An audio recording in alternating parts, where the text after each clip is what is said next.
Vamos a dar inicio entonces a la primera ponencia, denominada Educación, Desarrollo Humano e Inclusión Educativa.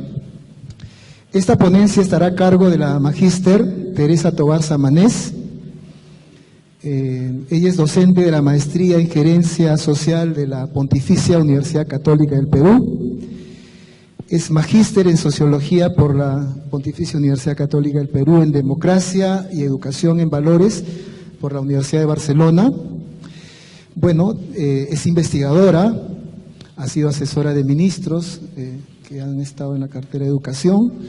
Y bueno, es un placer tenerla aquí con nosotros y que nos comparta esta ponencia, que es muy importante que nosotros lo conozcamos. Recibámoslas con fuertes aplausos, por favor.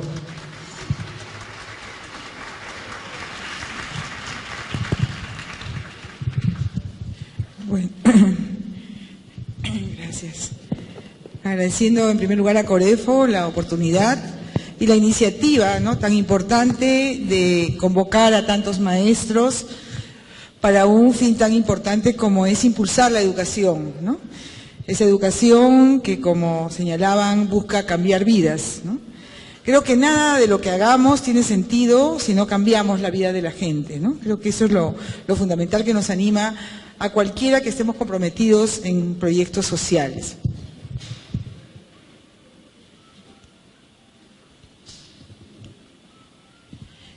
Bueno, todos estamos de acuerdo con que hay que la educación es un fin fundamental y que se persigue la calidad de la educación, ¿no?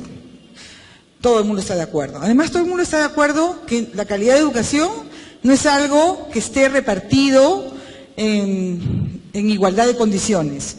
No todos llegan a la calidad de la educación. Pero lo primero que tenemos que discutir, o por lo menos definir, es qué es calidad de la educación. O sea, cuál es esta finalidad de la educación de la cual hablamos, ¿no?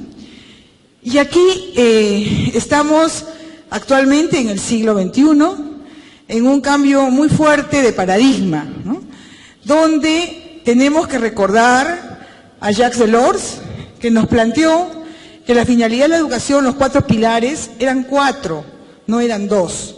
Los 4 pilares de la educación eran aprender a ser, es decir, a ser persona, aprender a hacer cosas, aprender a conocer y aprender a convivir.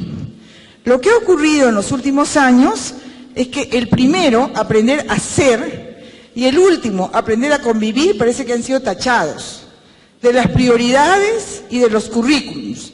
Y solamente educamos a las personas para que conozcan cosas y para que hagan cosas. Necesitamos educar a las personas para que sean personas, ¿no? Y en ese sentido, el desarrollo humano, que es, digamos, lo que está en el título de la ponencia, no es un producto o beneficio o un asunto de crecimiento económico, sino que el desarrollo humano tiene que ver con desarrollar a la persona como portadora de un valor y como un fin en sí misma, es decir, el ser, ¿no? Martha Nussbaum nos habla también de lo mismo cuando nos dice que la finalidad de la educación debería ser, y de todo el desarrollo debería ser, desarrollar 10 capacidades como requisitos básicos para una vida digna.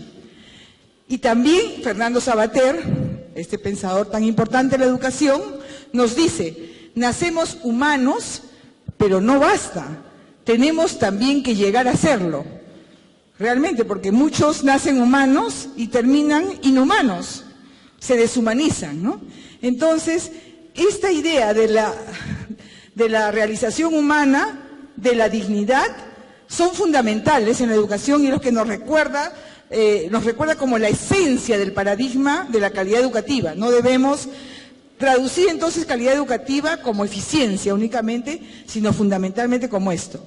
Y bueno, recientemente Edgar Morin nos dice que no basta, digamos, garantizar la dignidad de las personas, sino que las personas viven en un mundo determinado. Y es más, no viven en el mundo, sino con el mundo. Son parte de un conjunto de seres vivos que en conjunto deben tener una existencia armónica.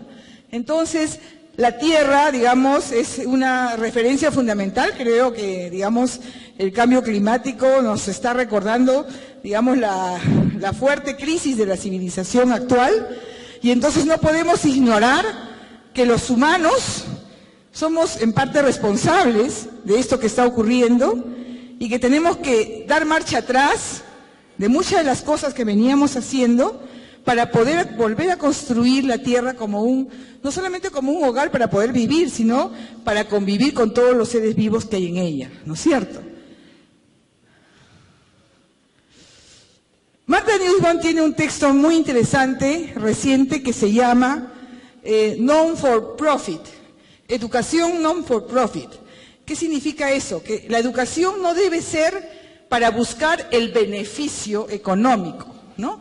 Sino ella dice, la educación es para la vida digna. Veamos, digamos, un paralelo entre estos dos paradigmas. La educación para el Producto Bruto Interno busca hacer personas productivas, formar personas que sepan hacer cosas. La educación para la vida busca formar personas dignas. La educación para la vida productiva da beneficios y méritos a todas las personas en la medida en que éstas producen beneficios. Da beneficios en la medida en que, reconoce en la medida en que aportan un beneficio económico, ¿no? Martha Nussbaum nos dicen, bueno, no todas las personas aportan el mismo beneficio económico. Por ejemplo, las personas con discapacidad no aportan este beneficio económico, pero son parte de la finalidad de la educación, ¿no? O las personas de tercera edad, etcétera. Entonces, la educación para la vida, el otro paradigma, incluye a todas las personas al margen de la tasa de retorno del beneficio que produzcan. Para la educación, digamos, en el paradigma, digamos, que está muriendo, la naturaleza es un recurso humano que hay que explotar y que no importa pues si nos quedamos sin oxígeno, sin capa de ozono, total no importa, el Producto Bruto está creciendo. Para el otro caso, la educación implica el respeto a todos los seres vivos. Para la educación para el Producto Bruto Interno, lo que interesa son las habilidades instrumentales, ¿no? Contar, etcétera, ¿no? Saber manejar instrumentos, la tecnología, etcétera. En el caso de la educación para la vida, está reivindicando y recordando que son fundamentales las humanidades, rescatar las humanidades, las artes y todas aquellas capacidades para desarrollar una vida digna, porque no necesariamente quienes saben contar son honestos, ¿no? Tenemos en nuestro país una vasta experiencia donde en la salita de Montesinos se contaban un montón de billetes, ahí lo contaban muy bien, pero digamos no eran para la vida digna necesariamente, ¿no? La educación para el Producto Bruto Interno se mide, en esa educación se miden los logros productivos. Se busca que esta persona sea, cuanto más productiva sea, mejor. En el otro caso se busca la realización plena, ¿no? Al margen de la productividad, y normalmente la realización va con la productividad. Si tú te realizas, eres productivo, ¿no? En la educación para el Producto Bruto Interno se ahorran los costos, porque se trata de producir al menor costo, y en el otro caso se financia, se garantiza la financiación de todas las personas para una educación de calidad. Bueno, digamos, estamos de acuerdo con que optamos por el otro paradigma, ¿no? Optamos por el paradigma de Martha Nussbaum. Bueno, pero ¿qué pasa? ¿Qué está pasando con la educación en el Perú y en general en el mundo? Hay 4 obstáculos. Bueno, esto para terminar esta primera partecita, es que este paradigma está ya en las Naciones Unidas, en los Objetivos de Desarrollo Sostenible, ¿no?, actuales, ¿no?, que plantean, ¿no?, que los fines son las personas, el planeta y la prosperidad, pero la prosperidad compartida, no la prosperidad de uno, ¿no?, y la paz. Hay 4 obstáculos para lograr este paradigma. Es lo que voy a desarrollar. El primero es la desigualdad. Es decir, en nuestro país hay un conjunto de desigualdades, básicamente por condición social y también por culturas y etnias, ¿no es cierto? Desigualdad de género, una serie de desigualdades que hace que un niño que nace en una, digamos, en una provincia alejada de la selva, de ninguna manera tiene las mismas oportunidades que otro que sí nace en Lima, ¿no?, en una familia acomodada, ¿no? Y esta distancia crece, y por lo tanto las oportunidades del niño pobre o marginado o vulnerable decrecen.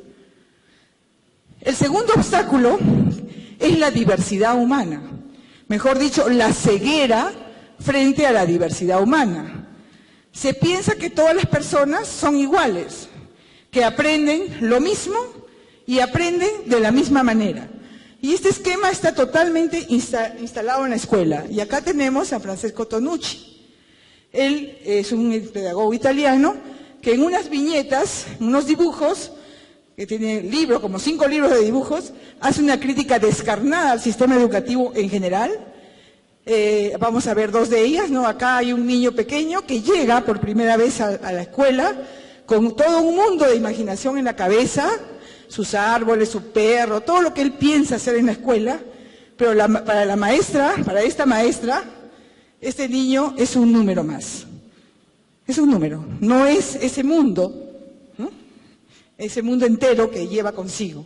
O para esta otra maestra, comienza a juzgar a los niños en relación a un patrón y dice: Luis es demasiado mimado, Ana es desordenada, Pedro es abúlico, José es hipodotado, Carlos es amargado, Luis es demasiado tímida, Mercedes es una maleducada, solo Juan es normal, igualito que ella, firmado la maestra, ¿no? Entonces, la diversidad humana es más que la desigualdad social, es otra cosa. ¿Puede una persona ser diversa y estar en un mismo estrato social? Quizá, digamos, uno de los ejemplos, y me han pedido que ponga ejemplos de este tipo, tiene que ver con el tema de las personas con habilidades diferentes. Justo en los días pasados estuve con Liliana Mayo, estamos haciendo un estudio de la educación especial y hemos tomado al Centro Anne Sullivan, que es un centro altamente reconocido por su calidad, como referente fundamental. Y allí ella nos decía, ¿no?, que lógicamente cada niño del Anne Sullivan, que es un niño con discapacidad, tiene un currículum totalmente distinto. Y que ellos, ¿y cómo hacen? Y hacen adaptaciones. Adaptaciones en relación al currículum. No, el currículum a nosotros no nos interesa. Nosotros hacemos adaptaciones en relación a las necesidades de cada niño. Vemos, este niño, ¿qué necesita? Nosotros al principio comenzamos a hacer eso y estábamos muy tensos. Entonces nos decíamos, bueno, todos los niños tienen que empezar a cortar con tijeras, ¿no?, y hacer para que tengan su capacidad motora fina, y les dimos tijeras y comenzaron los niños a aprender a cortar. Pero averiguamos y ese niño que cortaba, en su casa nunca usaba tijera, tenía otra problemática, de repente cocinaba, usaba el cuchillo, etcétera, ¿no? Y normalmente la escuela enseña con patrones homogéneos para niños que viven en diversos contextos y situaciones y tienen diversas necesidades y diversos modos de aprender. O dice, hay un niño pequeño, hay varios autistas ahí, que no le gusta que lo toquen. Nosotros sabemos que no le gusta que lo toquen. Hay otro, en cambio, que le encanta que lo abracen. Hay otro que le gusta que le digan, esto es, ¿no? Encontrar el camino de comunicación con cada niño es el reto de la educación. Ellos trabajan lo mismo que en Finlandia. En Liliana Mayo es igualito que en Finlandia. Trabajan por proyectos. Entonces, en una clase con niños especiales estaban haciendo locro de zapallo. En esa clase estaban cortando el locro de zapallo, estaban conociendo de dónde venía el zapallo, estaban contando los pedazos, las porciones, estaban haciendo lenguaje, estaban haciendo dibujo, todo ¿en qué? En un proyecto de vida vinculado. Eso es lo que están haciendo en Finlandia. Acá, ¿qué estamos haciendo? Seguimos enseñando por asignatura, separando y segmentando el conocimiento. Yo los invito a que lean algunos de los últimos artículos de León Trachtenberg, que está debatiendo fuertemente sobre este tema, ¿no? Creo que de aquí a 10 años ya no vamos a tener asignaturas y vamos a tener que priorizar muy fuertemente el aprendizaje por proyectos si queremos atender este reto. El tercer obstáculo es cuando se juntan los dos primeros. Es decir, si yo tengo desigualdad y tengo diversidad y no atiendo a ninguna de las dos, lo que me da 1 más 1 no me da 2, me da 0, me da discriminación. Es decir, si yo a una situación de ser de una persona que es distinta por su raza, religión, cultura, sexo, lo que fuera, la discrimino, la violento y ejerzo violencia sobre ella, ya sea verbal, etcétera, lo que es discriminando. Y estoy transformando la diversidad en una nueva desigualdad, ¿no? Y entonces hay todas las formas de exclusión y segregación de las personas que se consideran distintas, ¿no? Por el hecho de ser distintas. Son excluidas de las oportunidades de aprender, ¿no? Y en otros casos, educadas en espacios segregados. La educación inclusiva es precisamente, va a postular lo contrario, educar a estas personas junto con las otras, la educación de los diversos. El cuarto y último obstáculo es el formato escolar. El formato escolar actual está en crisis porque está centrado en sí mismo. Es un formato que podríamos decir autista. Enseña cómo es un árbol en una viñeta en lugar de enseñar cómo es el árbol en la naturaleza. Ignora los saberes previos de los niños. Esas son viñetas también del mismo educador Francesco Tonucci. Dice, me debes 2 caramelos, dice el chiquito. A él le has dado 5 y a mí solo 3. Entonces le dice el chiquito, yo te daré 3 de 50, 2 de 100 y 1 de 75 y me debes 1 de 25, te doy 4 de 100. Hacen su operación matemática perfecta. Llegan al colegio y fracasan en la pizarra. ¿Quién está mal? El niño sabe matemáticas. La profesora no sabe nada de la vida del niño, ¿no? Entonces, la profesora, la escuela en general, está lejos de la vida de la gente. Sin embargo, hay innovaciones educativas que están comenzando a cambiar esto. Vamos a ver qué cosas positivas también hay en relación a estas 4 cosas. Bueno, primero vamos a terminar con lo negativo. Si tenemos estas 4 cosas, desigualdad, ceguera frente a la diversidad, discriminación, que es la suma de las otras 2 de un formato escolar rígido, lo que tenemos es un punto de partida desigual, un no reconocimiento de la diversidad humana. La discriminación me da una mella en la dignidad y en la autoestima de las personas, y el formato escolar rígido me saca del mundo, me saca a los niños de su contexto social. ¿Y qué produce en los diferentes? Porque a mí me ha dicho que el tema es inclusión educativa. Produce 4 obstáculos. La primera implica una injusticia en las oportunidades, es decir, hay unos que se incluyen con desventaja. La diversidad humana no considerada, no reconocida, produce una estandarización y por lo tanto una homogeneización y una disolución de las diferencias y las inteligencias múltiples. La discriminación produce exclusión. Y el formato escolar rígido, aislado, digamos, del contexto, nos impide encontrar caminos diversos y flexibles para seguir aprendiendo y enseñando. Entonces tenemos un modelo que no favorece ni la diversidad ni la inclusión. Ese es el punto de partida. Y tenemos que cambiar. Y por lo tanto, tenemos que cambiar a contracorriente.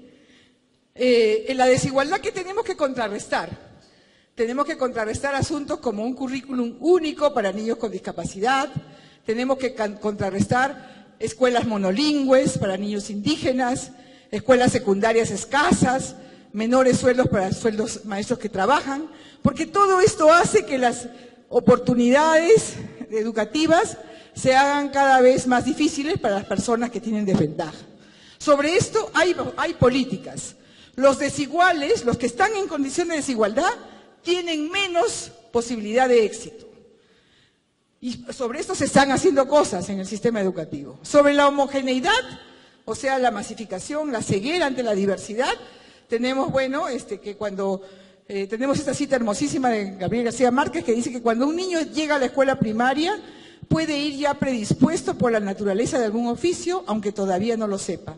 Y tal vez no lo sepa nunca, pero su destino puede ser mejor si alguien lo ayuda a descubrirlo. Creo con una seriedad absoluta que hacer siempre lo que a uno le gusta y solo eso es la forma magistral para una vida larga y feliz. Para sustentar esta alegre suposición no tengo más fundamento que la experiencia difícil y empecinada de haber aprendido el oficio de escritor contra el medio adverso, y no solo al margen de la educación, sino contra ella, ¿no? O sea, la inteligencia múltiple se desarrolla en contra de la escuela.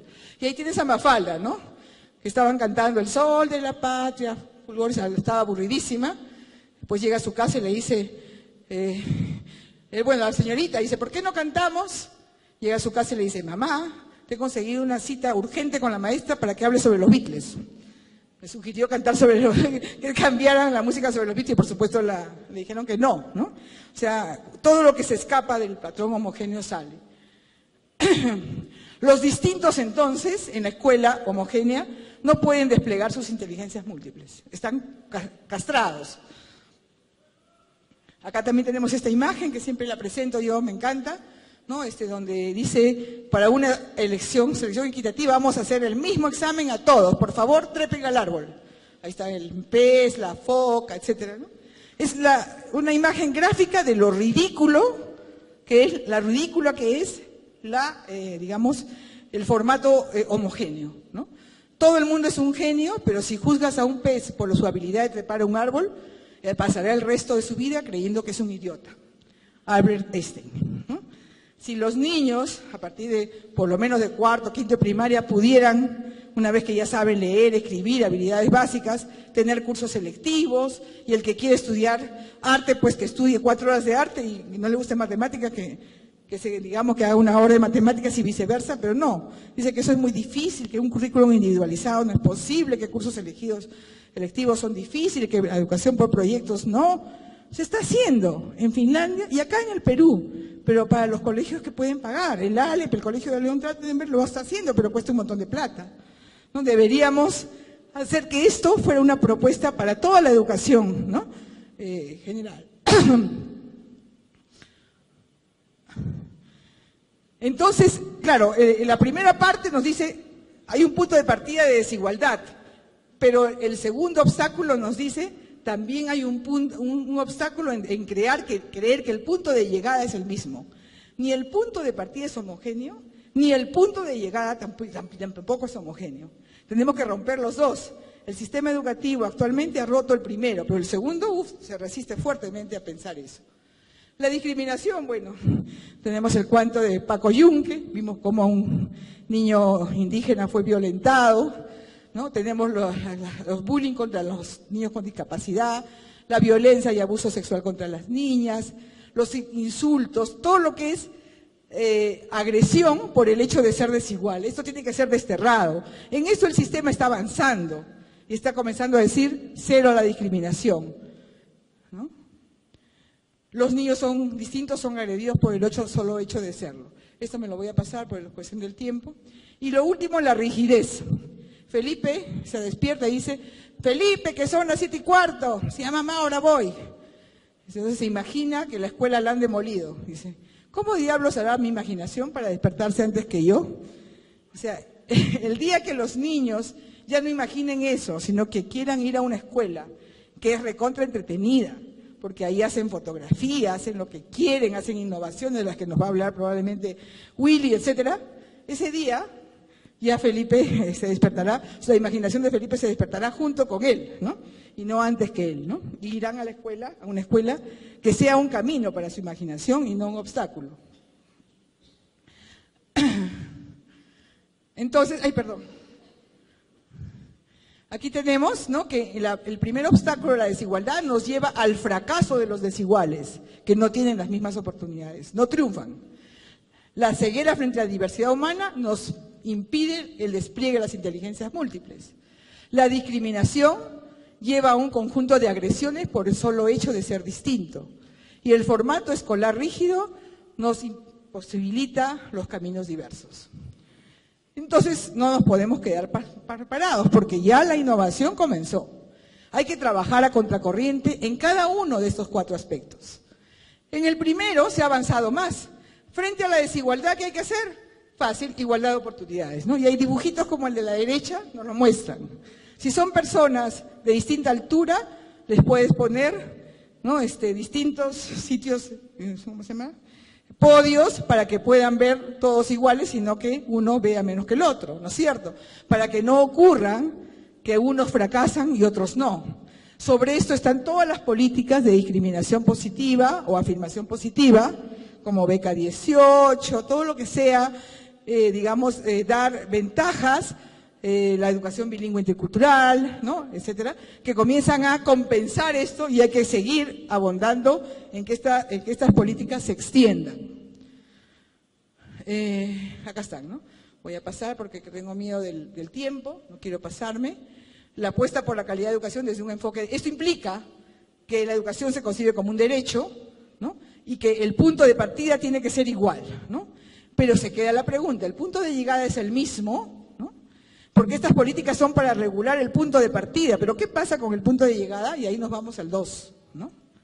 Y ahí tenemos que frente a la homogeneidad, la alternativa que está surgiendo es la educación personalizada y con fuerza. Y no solo para los niños con discapacidad, para todos los niños. En el futuro los mejores maestros son aquellos que sepan descubrir el resorte, la inteligencia múltiple de cada niño, la pasión de cada niño, esa que tenía escondida Gabriel García Márquez. Esos van a ser los mejores maestros. Y ustedes que están en esta onda de innovación, con la ayuda de Corefo y otras tantas oportunidades que ustedes tienen que ir por este camino distinto de la prueba estandarizada y cultivar las distintas inteligencias múltiples en sus alumnos, ¿no? Aquí tenemos que hacer muchas cosas. La educación personalizada, valorar y descubrir la diferencia, descubrir las inteligencias múltiples, hacer currículos individualizados, establecer cursos electivos, introducir el arte y las humanidades, relativizar las pruebas estandarizadas, porque estas, están midiendo cosas que no necesariamente, en las que no necesariamente todos van a ser exitosos, ¿no? Y entonces es colocar al revés, no la diversidad para disolverla en función de un estándar homogéneo, sino hacer que la educación mire la diversidad y la cultive, y colocar al sistema educativo mirando a cada alumno. Dicen que los alumnos son el centro de la educación educativa. Bueno, pues mirámoslo, son distintos, todititos son diferentes. Aquí cambia el punto de llegada. Si comenzamos a trabajar esto a contracorriente, vamos a cambiar el punto de llegada, no solo el punto de partida. Frente a la discriminación, la alternativa es la inclusión, ¿no? Hubo, ¿no?, frente a la exclusión y la segregación, hubo una primera, estrategia, sobre todo en el caso de las personas con discapacidad, que fue incluir a las personas con discapacidad dentro de una escuela, pero dentro de un espacio segregado, en aulas separadas, ¿no?, como está en el cuadrículo donde dice integración. Pero esto no es inclusión, porque siguen estudiando separadas. La inclusión real es cuando todas las personas, al margen de sus diferencias, estudian juntas, viven juntas y aprenden juntas de sus diferencias. Esa es la verdadera inclusión. Eso significa visibilizar y reconocer las diferencias, sancionar todo abuso o violencia contra las diferencias. Ahí dice, ¿cómo tendría que llamarle? Discapacitado, persona. Mi nombre es Alberto. En primer lugar, soy una persona. Y en segundo lugar, puedo tener otras características distintas, ¿no? O, ¿cómo le vamos a decir? Serrano, indígena, cholo, ¿no? Es Perico, es Pedro, ¿no? Y vamos a descubrir lo que puede hacer, ¿no? Cultivar la solidaridad, empoderar la diferencia. Ah, mira, él sabe pintar mejor que todo el salón, que él haga el mural del trabajo colectivo, porque mejor que él no lo va a hacer nadie, ¿no? O el otro es un trome en computación, entonces va a ser el PowerPoint. Eso es posible cuando hacemos, obviamente, el trabajo por proyectos, erradicar todo estereotipo. Aquí sí cambia la prioridad. No me interesa, ¿no? No me interesa, el éxito, el éxito estandarizado, sino me interesa la realización plena de cada uno, porque esa diversidad es la que nos va a dar más potencia, no solo como personas, sino como país. Si no, veamos lo que hizo Gastón Acurio con la cocina. cultivó la diferencia, ¿no? Cómo hace la fulana los camarones, lo hace diferente que la sultana, y esta cuestión de acá, cada receta es una historia, un saber, etcétera, y tenemos de eso en nuestro país, que es pleno de diversidad cultural, musical, humana, etcétera, de todo tipo, que no solamente estamos ignorando, sino que no estamos empoderando, no estamos viendo el valor que tiene eso para la vida, ¿no? Y bueno, la última, esta es la última. Frente a la rigidez, tenemos que romper el espacio de la escuela. Entonces, acá está la clásica Mafalda que dice, va a la clase, la maestra le está enseñando: mi mamá me mima, mi mamá me ama. Mafalda se acerca y le dice: le felicito, señora, usted tiene una mamá excelente. Y ahora, por favor, enséñenos cosas realmente importantes, ¿no? O sea, entonces, claro, saber leer, decir mi mamá me ama es un aprendizaje instrumental, pero ella quiere saber más, quiere saber algo para la vida, para enfrentar la vida que tiene, ¿no? Y aquí tenemos un reto fundamental, que es modificar el modelo de escuela. Capacidad de decisión para empezar un cambio real. Claro, estamos en nuestra zona de confort porque ya acá sabemos cómo se hace, se enseña esto de esta manera, se mide así, se hace la prueba, todo, ¿no? Y irse fuera de eso a una zona mágica, puede ser una zona mágica o una zona de pánico, irse fuera de este formato, ¿no? Pero es un riesgo que hay que correr, ¿no? Esto implica las escuelas abiertas al entorno, el aprendizaje por proyectos, las actividades y cursos selectivos, nuevos y diversos espacios para aprender, el humor puesto en la clase en lugar del miedo. Yo escuché por ahí a una tesista, una alumna mía que estaba haciendo una tesis sobre el Día del Logro, ¿no?, que se instaló. Me dice, pero acá en las escuelas le dicen el Día del logro, como el del logro de Peter. El logro malo, porque se instala el terror de todo el mundo de querer quedar bien en las pruebas, ¿no? En lugar de tener la felicidad de aprender, hay el miedo a no aprender, ¿no? Entonces decía, nadie quiere ser maestro de segundo grado porque a este maestro lo crucifican. Si no tiene éxito, a nadie a la escuela no le dan el premio, no le dan el famoso bono docente. No, pues hay que introducir otra vez el humor, el movimiento. Niños, esténse quietos, hagan su trabajo de grupo en silencio. Hay instrucciones que se han visto así, ¿no? Quitar el peso a las rutinas, a los horarios, y también el aprendizaje intergeneracional. Se está haciendo algunos proyectos donde, por ejemplo, niños de primaria se encuentran con niños de secundaria y hacen una obra de teatro, ¿por qué no? O hacen un proyecto de fotografía o de investigación. ¿Cuántos nosotros hemos aprendido de nuestros abuelos? En las escuelas ambientales están haciendo venir a los yachachis, a los sabios de la comunidad, para que enseñen a los niños, ¿no? Y ellos aprenden de toda la comunidad. No solamente se aprenden los niños, todos ellos entre ellos igualitos y de un maestro ya, digamos, igualmente formateado, ¿no? Sino que se aprende en espacios diversos con personas diversas. Aquí se rompe el formato escolar y se da pie a la innovación pedagógica.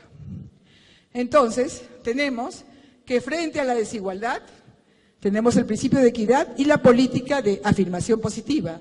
Ahí con esto estamos terminando. Frente a la diversidad, tenemos la homogeneidad y la política es la educación personalizada e inteligencias múltiples. Frente al tema de la violencia e intolerancia, tenemos la igualdad plena y la educación libre de violencia y estereotipos. Y frente a la flexibilidad, frente a la rigidez, tenemos la flexibilidad y la necesidad imperiosa de inventar diversos espacios, caminos y formatos para aprender y enseñar, ¿no? Y con esto terminamos. Tenemos que transformar radicalmente la gestión y el formato del sistema educativo, y solamente la educación tiene sentido si, como dice Alejandro Kusianovich, asumimos la reciprocidad y el buen vivir como criterios de racionalidad de la educación, es decir, cambiamos la racionalidad de la educación. Y si pensamos, como dice Ricardo Morales, que esta educación que estamos construyendo, tal cual lo enseñemos, va a prefigurar la sociedad en que queremos vivir. No queremos una sociedad que cultive la desigualdad, la discriminación, la violencia, la ceguera frente a la diversidad. Queremos una sociedad precisamente distinta. Y la educación tiene un rol fundamental en ello. Muchas gracias.